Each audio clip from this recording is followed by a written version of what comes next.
Dr. Jeff Smith. I'm going to give you a little training on the CTX Therapy Laser today. First thing we're going to talk about is some of the equipment specifics and go over some of the mechanics of how to take care of the equipment. First thing is your cart. You know, when you put this together, I advise you to put the bin on the front of the cart rather than the back. It's going to make it a little bit easier. You'll see when you're rolling around the clinic if the bin is on the front rather than on the back. Otherwise, it's pretty self-explanatory. Try to have that built and repaired, connected before we do the actual installation training. The laser itself comes in a carrying case. The carrying case has got locks here if you need them. I don't typically use the locks. It's got an extendable handle so you can roll it around wherever you need to go. Try to use the case whenever you are going mobile with the laser. It's made to carry it safely. One of the things I do is I put my laser in use card visible on the front of the laser here, so no matter where I am mobile, I have my compliance in line with that. And you'll have access to more of these, but you should have one on the front, any door going into the room where you're doing laser therapy. So you should have, 2 or 3 of these posted in the common places where you do the laser therapy. The other things about the carrying case, a couple little tricks here. When you put the transformer in, put that in on top. Don't jam that into the bottom hole because it's really hard to get out. And put the cord in the bottom hole. The cord plugs into the transformer plugs into the laser, but when you store this for transportation, then put it in the top, and it's a lot easier to get it back out when you need to do that. Your therapy heads will be all in the box here.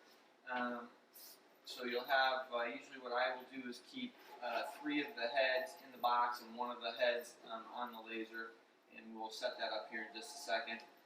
Keep the red caps in the tops, treat them like camera lenses. We don't want any dust or debris getting in the tops of those caps. And then you want to keep your glasses, your safety glasses that we supply you with in here. Keep these little hooks towards the back, because then when you close the laser, they won't catch in the hinge of the door. So they can either be in the bottom or in the top with them facing towards the back. We send you a little piece of foam to go on top of the laser, which is fine. I also will put the doggy goggles in here as well when I'm traveling, so that everything fits into the case. You can fit 3 or 4 pairs in here, depending on how tightly you squeeze them in. And then the laser itself fits in there very snugly. It's cut out tightly so that there's no rocking and rolling around once it's in the case.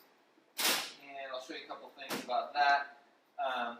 One is that this is the proper configuration for the wrapping of the fiber, and we want that fiber wrapped concentrically until the last wrap, and then it goes on in a figure 8. Okay, so do that every time. That's sort of the proper length and the proper way. The handpiece is only meant to be clicked into the laser facing backwards. Okay, so if you click it in the wrong way several times, you'll fatigue this piece of ABS here, and it'll eventually break, and we'll have to replace that. So try not to do that. The other thing is, whenever you are lasering, we want you to unwind the cable all the way, not just 1 or 2 wraps. So we want the cable unwrapped the entire length whenever you're lasering. So it should be like so, and whenever you laser, do that. You just don't want the light, zipping around several circles. Makes it more consistent if the cord is completely unwrapped. We'll show you a couple of the connections. So on the back, there's a couple of vent ports, and you want to keep those vacuumed and clean. And there's also a couple here on the side. So cleaning-wise, that's pretty easy. On the bottom, the fiber screws into the bottom of the laser. You shouldn't really have to undo this, but if you had to change the cable out, this is where you do it. Righty-tighty, lefty-loosey. And then the finger switch is just a phone jack that plugs into that hole. These 2 butterfly nuts secure the battery compartment if you ever need to change the battery. I've never had to do that. And you've got these foot pads, so just make sure that they're on there once in a while. I've seen people get these loose, so if they do, the laser will be unbalanced when you set it up. And then going back to the back, got a little door switch here. On the human side, you're supposed to have this connected to a door, so if somebody opens the door of the room inadvertently, it turns the laser off. But I have had one clinic futz around with this blue wire and break it, and so the laser will not work if this is either disconnected or if this wire is broken. So just leave this alone. It's not to be messed with. This USB port can be an innie or an outie, so if you get a software update, we'll put a thumb drive in there and it'll import the software. And when you want to export patient records, you can put a USB thumb drive in there and then export those to that port. And then the foot switch really we're not going to be using because we have a finger switch on the handpiece, so don't worry about that. But a lot of times people will try to plug their transformer into the foot switch area, so it's labeled, but just be aware that where the transformer plugs in is this recessed area here, and that's how you charge the laser. Okay, so I think those are most of the connections that you need to be aware of. The rest is going to sort of fall into the operation. It fits nicely on the cart, you can see, for around the clinic, and then when I'm driving this around the clinic, I'll usually just put one loop of the fiber back on top, so I don't rewrap the fiber around the handle every time I'm moving it from room to room in the clinic. Sometimes I'll just pick it up and walk into surgery with it, but for the most part, try to have it live on the cart, and that will be its happy home. When you want to turn the laser on, you're going to press the on button and hold it on for 1 or 2 seconds, and then you'll see that the light comes on and warms up. When you turn the laser off, this is not how we turn it off. We're going to actually hit a power down button on the front of the laser to turn it off. So sort of like your computer, you don't want to just unplug it or turn it off when you are done using it. Okay, we'll take a pause. Okay, so a few more things about equipment care. So when we're in the clinic, usually we'll transfer most of our stuff from the carrying case and keep that in or on the cart. So we'll put all 4 of our goggles down here.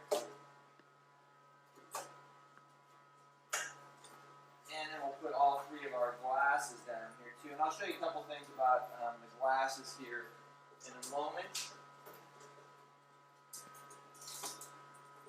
So we have 2 kinds of glasses. We've got the over-the-glasses glasses. So if you have specs like I do, you don't have to take them off. You can still remain focused.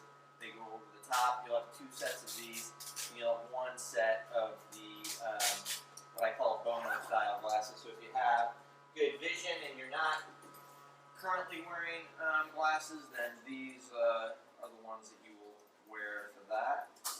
Out of the plastic. And usually I keep these out of the plastic, and in the case I'll just keep the black cleaning cloth. I don't tend to use the securing loop that goes on the back of the glasses, and I tend to keep the paper out of there once I've opened them up the first time. So these black cloths can also be used for protecting the eyes of cats, especially like when you're doing oral type of laser treatments on them. The heads come in this case, and you can sort of decide where you like to carry these yourself on the laser. I will typically put them on the back of the laser like this. They tend to ride pretty securely back there, but you can also put them in the bottom of the cart if you wanted to do that as well. And then, like I said, what I typically do is always keep one of the operating heads on the laser. This sort of makes it handy for changing out. And I tend to use the large contact head since we tend to use that one the most. So changing the heads on and off is pretty easy, as you can see. And then that can stay secured in the handpiece, just like that. And then I'm going to keep this emission cap just in my box here because, again, when I'm changing out, it works pretty nicely. If I want to take this cap off, I have space in my box to drop this one into. I'll show you what I mean. Drop that one in, and then I can take the cap off of the one I'm going to use, put that in the one I'm not going to use, and then I can pull my cap off to use the other.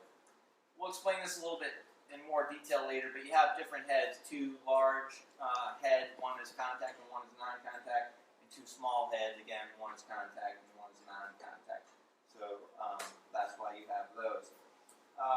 You can also put the transformer, it'll fit on the back of the cart, and actually works pretty conveniently back here.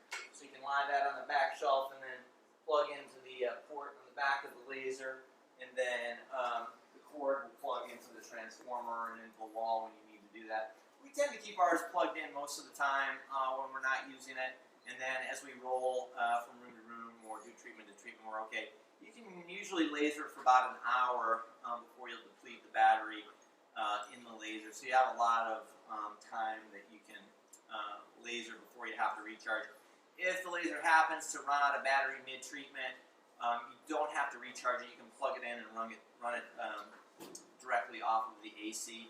So there's no downtime necessarily. You will have to reprogram it to get back to where you left off. So again, it's better if you don't run out of battery mid-treatment, and if you can plug in, go ahead and plug in. But if you're mobile or in a barn or at home, you can certainly get several treatments done before you deplete the battery. Any kind of cleaning that you need to do, a 4x4 or a 3x3 and some alcohol are probably the best things. We will use A-Cell from time to time, or Simple Green. You can certainly vacuum these heads out if they get dust or dirt in there, and do be aware that if it accumulates dust or dirt in there, then that debris cannot get out of the way of the laser light, and it can get overheated and start to smell. So you do want to make sure the inside of these heads are clean and that the outsides are also clean.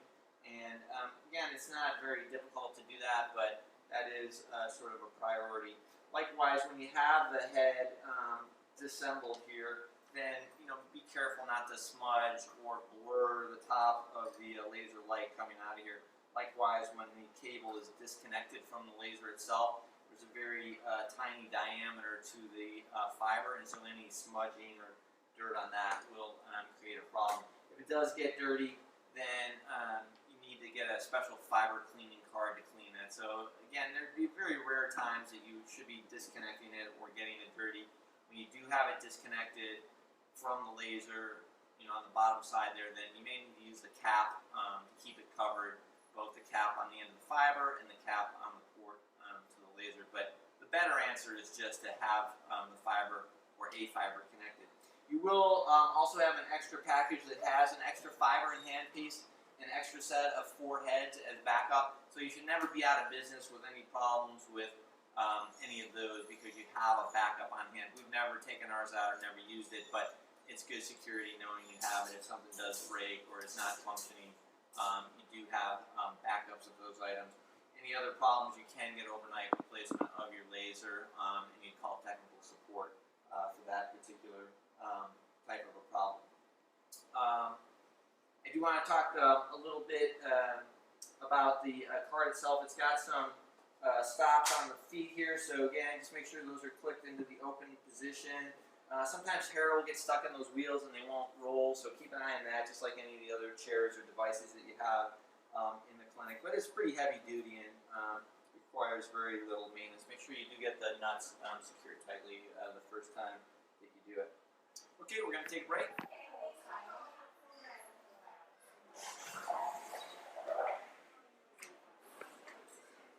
So we just wanted to give you the picture of performing laser therapy in a safe location. And we really like these 4x7 platform beds. You can get them on Amazon, and I can give you the link to that, or you can make one yourself. We like to have a little doormat and a blanket on top to sort of preserve it and get a little bit better traction. But this really adds to the comfort for the technician and the animal, and prevents fatigue. You saw the danger laser in use sign on the door. That's one of the OSHA requirements, and then the other requirements have to do with eye protection. Lacking a nice bed like this, a couple Costco dog beds are nice, one for the patient, one for the technician. Obviously, little animals can be done in the owner's lap or on top of an exam table, but I think you'll really find if you start doing a lot of lasering, there's a huge benefit to having one of these raised platform tables. It also has a secondary benefit of facilitating orthopedic exams in your bigger animals. So instead of you having to get down on the floor, you can get them up here, do your joint range of motion measurements, and really get a nice exam with the dog in a relaxed place, in a relaxed position. If you are doing the treatment on a stainless steel table or a reflective surface, make sure you do put a blanket over that. Prevent reflection of the infrared light off of those surfaces back into your own eyes, and you'll sort of be in compliance. If you're doing it in a room that has several people, or it's not a darker, smaller, quieter room, then you want everybody without eye protection at least 4 or 5 feet away. So say in surgery, you want the operator and anybody within that 5-foot radius wearing eye protection, and ideally everybody else should be out of the room at that point. And again, observe the common sense ideas of never pointing the laser directly at anybody's face or eyes. Okay, we're going to take a small break. We're continuing with a few more safety items. One of the safety interfaces is that you have to plug the code into the laser to make it work. That's 1, 2, 3, 4, and then hit enter, and then your screens will come up. But that's considered one of the safety interfaces. The main safety interface really is the hand switch button, the on-off. So anytime you need to stop emission of the laser light, you press the hand switch, and that will turn the laser light off, and that's the easiest rather than having to come back to the machine. There is an emergency stop button here. Again, we don't really love using that because it stops the computer mid-phase. It doesn't let it go through its normal shutdown process. And you can also turn the laser off at the on-off switch, but again, we don't like to do that because it's not properly powering down the laser. Get used to handling this like a pencil rather than like a microphone or a baseball bat because that helps you keep the light being pointed down all the time and away from people's eyes. If there is no light visible, the aiming beam is not visible, then that tells you you're in a safe mode. Once that aiming beam is visible, then it means that laser light is ready to be emitted or it is emitted. And once you hear an audible beeping, that means laser light is being emitted. Okay, so you'll notice on the laser, and we'll go through this, that there is standby, ready, and emission modes. And you need to be familiar with those. Standby, again, is the safe mode. Ready is when the aiming beam is on, but no infrared light is coming out. And emission is when the aiming beam, noise, and infrared light are all being produced at one time.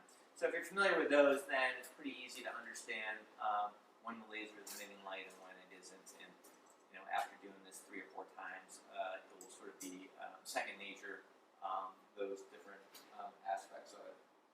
I do want to mention that this is a metal cable that's Kevlar coated, but you don't want to bend this any tighter than the bending radius on the side of the laser. So, this is fiber optic. If you squeeze this back on itself, you could break those fiber optic fibers. I've never had anybody do that, but I'm sure it's possible to do it. And then again, don't forget to clip the laser in, always facing backwards, the handpiece into the cradle, always facing backwards. It's a mistake that people make sometimes, and like I said, we've had a couple fatigue that holder and cause some damage that way. I think those are the main safety indications. Let's just talk for a second about the contraindications for using the laser. So the 3 places you don't want to use the laser most strongly are over tumors or suspected cancer. You don't want to go directly into the eye, and you don't want to go over active bleeding. You don't want to go directly into the eye because that light can be focused through the lens onto the retina and cause a retinal burn. And even with your safety glasses on, those are meant for secondary reflective protection. It's not meant for looking into the end of the laser beam with the light going directly into your eye. And then for the bleeding, if you have oozing or a little capillary, blood evident, like say after you remove a tooth, it's not a problem. But if you have bleeding that you can't stop, then again, you don't want to vasodilate those vessels and make the bleeding more severe.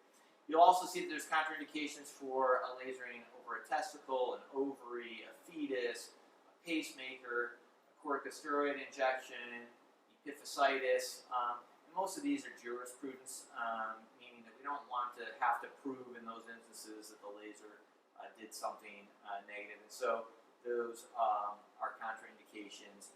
Okay, we're back. We're going to talk about some general therapy protocols. Now, the laser will calculate the dosage of any particular condition or area that you want to treat. But I think, just like anesthesia monitoring equipment, it's giving you a certain amount of information, but you want to be able to verify that that information is correct or understand what that information is telling you.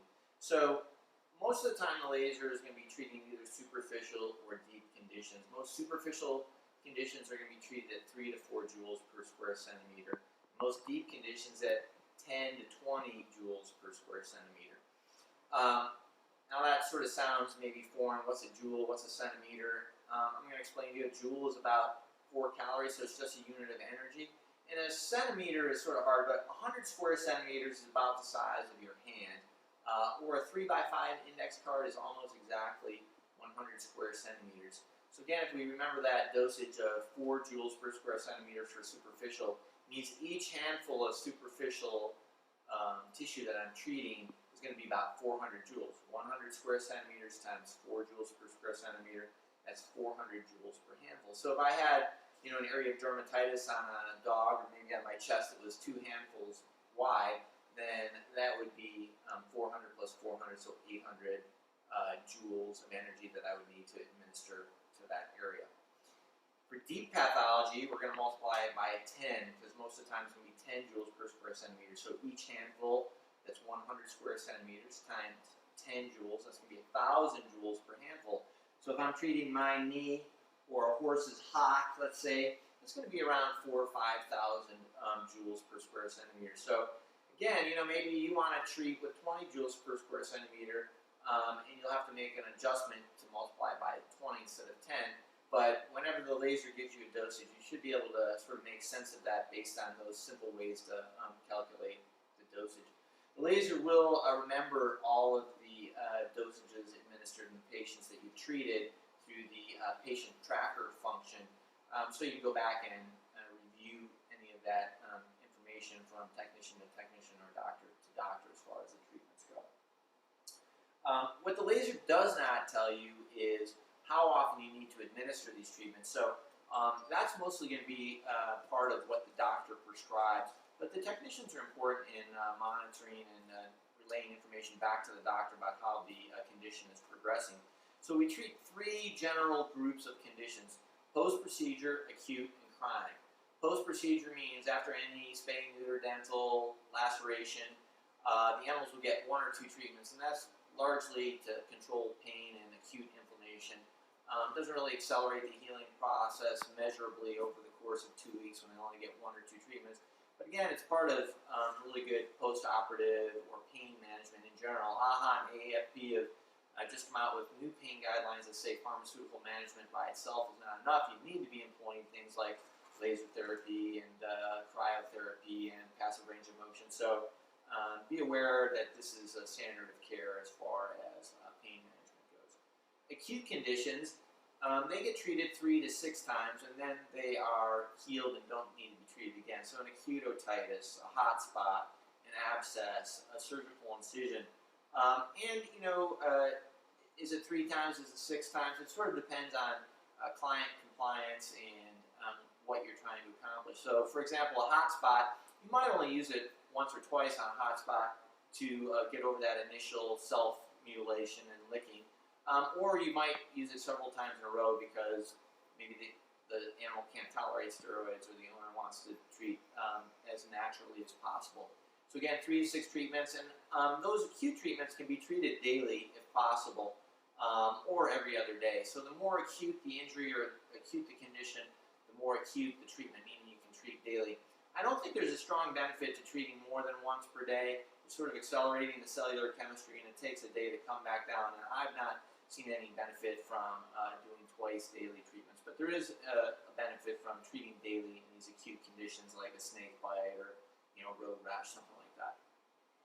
Chronic conditions are sort of the more difficult part because chronic conditions respond chronically. Obviously, I think when we see stuff in the clinic, chronic things are more difficult to manage over the long term. And so they go through 3 phases of treatment: induction, transition, and maintenance. The induction phase is 12 treatments. Transition is usually 4 treatments, once a week for a month, and then maintenance is once a month. Now those are broad rules of thumb. In that induction period of 12 treatments, it could be 6 or 8 or 10, but I try not to tell clients that. I tell them the induction period is 12 treatments, and if it only takes 6 or 8, then great. They can use those extra treatments for their transition or maintenance. But if you tell them it's going to be 6 and it takes 10, they're going to be upset. So those treatments are typically 3 times a week: Monday, Wednesday, Friday, Tuesday, Thursday, Saturday. If you have a client that could only come Monday, Friday, Saturday, that would be less ideal, but would still be fine to do for inducing those chronic conditions.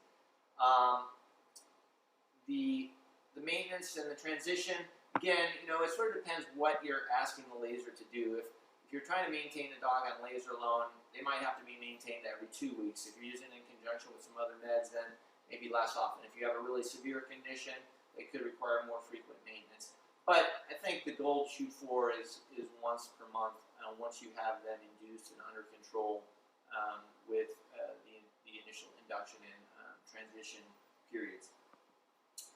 So this concept is really important of delivering a target dose. This is similar to antibiotics or radiation therapy is another close analogy. And you really need to be embracing this idea that it's science and that you need to be delivering a certain dosage, a certain number of times, in a certain pattern, and you'll get consistent results.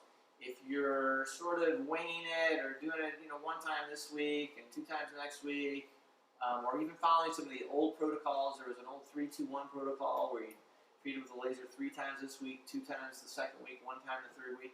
You'll get some improvement, but your results will not be as robust and consistent as if you follow this induction pattern of 3 times a week for 12 treatments. So again, this idea of target dose, really critical. Understanding the joules per square centimeter idea in much the same way that antibiotics are milligrams per pound. And I think, again, if you have those ideas firmly in your brain, then this science-based modality is much easier to explain to clients and help them understand why you're recommending the treatment regimens the way we're recommending. Okay, we'll take another break.